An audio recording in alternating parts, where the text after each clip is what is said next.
Hello viewers, আসসালামু আলাইকুম। এই তো আজকে সকালে আমাদের বাসায় কিছু দেশি আল মাছ নিয়ে আসছিল নদীতে ধরা। ওই মাছগুলো আমি সুন্দরভাবে কেটে নিলাম। কেটে আমি হালকা কুসুম গরম পানি বসিয়ে দিয়েছি। ওগুলো দিয়ে আমি সুন্দর করে লবণ দিয়ে কাচতে ধুইলাম।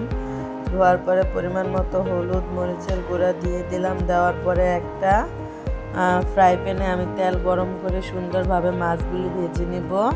দেন নেওয়ার পরে আমি আরেক বসে তাড়াতাড়ি করে ঘুমের থেকে একটু দেরি হয়েছে, তাই রান্নাটা আমি তাড়াতাড়ি এলোমেলোভাবে করতেছি।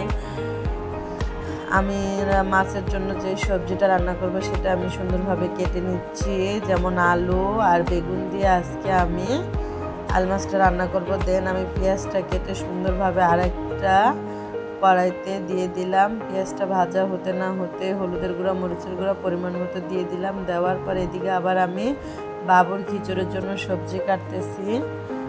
এই তো দেখেন আমি সবজিগুলো সব কাটা শেষ। এখানে আমি সুন্দরভাবে তরকারিটা কষিয়ে রেখে গিয়েছিলাম। রাখার পরে পানি দিয়ে দিলাম। আর এদিকে আমি সব সবজিগুলি ধুয়ে চাল ডাল ধুয়ে বাবুর খিচুড়ির জন্য পরিমাণ মতো হলুদের গুঁড়া তেল এটা দিয়ে আমি বসিয়ে দিলাম। দেন এ দুটো চুলায় হইতেছিল।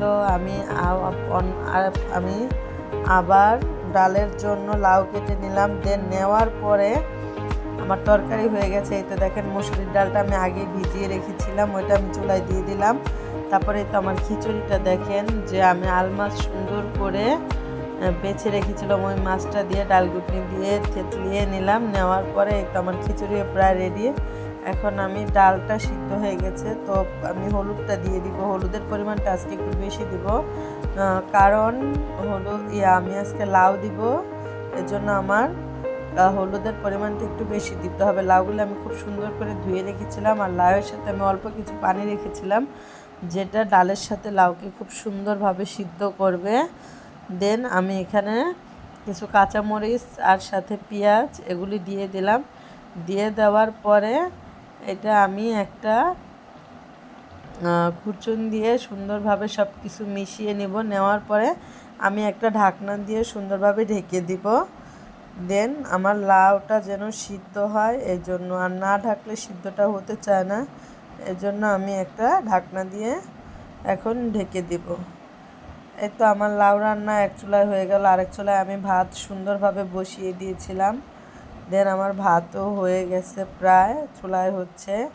আরেক চুলায় এই তো আমার ডালটা প্রায় সিদ্ধ হয়ে গেল। ঢাকনাটা দেখার পরে এখন আমি আরেকটু চুলায় বসিয়ে রাখবো, যে আমার ডালটা এদিক দিয়ে আমার যে বাড়তি কাজগুলি আছে থালা বাটি এগুলি আমি সব ধুয়ে নিলাম।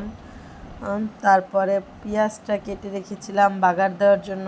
এখন আমার ডালটা হয়েছে। দেন আমি পেঁয়াজটা সুন্দরভাবে কেটে তারপরে ভেজে নিব। ভেজে দেওয়ার পরে এই তো পেঁয়াজটা দিয়ে দিলাম। দেন বাগারও দিয়ে দিলাম। এই তো আমার ডাল রান্না প্রায় রেডি হয়ে গেল। দেখেন আমার ডালটা কত সুন্দর লাগছে, অনেক লোভনীয় লাগছে। আর লাউ ডাল অনেকেরই পছন্দ, আমার বাচ্চাদেরও খুব পছন্দ, আমারও মোটামুটি ভালো লাগে। দেন এখন আমরা এই তো খিচুড়িটা বাবুর জন্য বেড়েছিলাম, সেই খিচুড়িটা সে আমার হাতে খাবে না, সে তার ছোটো ভাইয়ের হাতে খাবে। দেন ওকে বলছিলাম তুমি খাইয়ে দাও।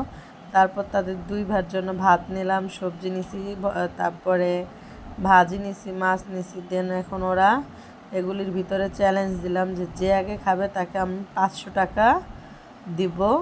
এখন এই জন্য তারা দুই ভাই খুব ট্রাই করতেছে যে কে জিতে। দেন বড়টাই জিতলো। এখানে কিন্তু আমি বড়টারে ভাত বেশি দিয়েছিলাম, ছোটোটারে কম দিয়েছিলাম, কিন্তু তারপরে ছোটোটা উইনার হইতে পারে নাই, কারণ ছোটোটা ভাত বেশি একটা পছন্দ করে না। ও বাইরের জুস চিপস এগুলি খেতে খুবই পছন্দ করে। এই তো আজকে এই পর্যন্ত। আল্লাহ হাফেজ, আপনারা সবাই ভালো থাকবেন।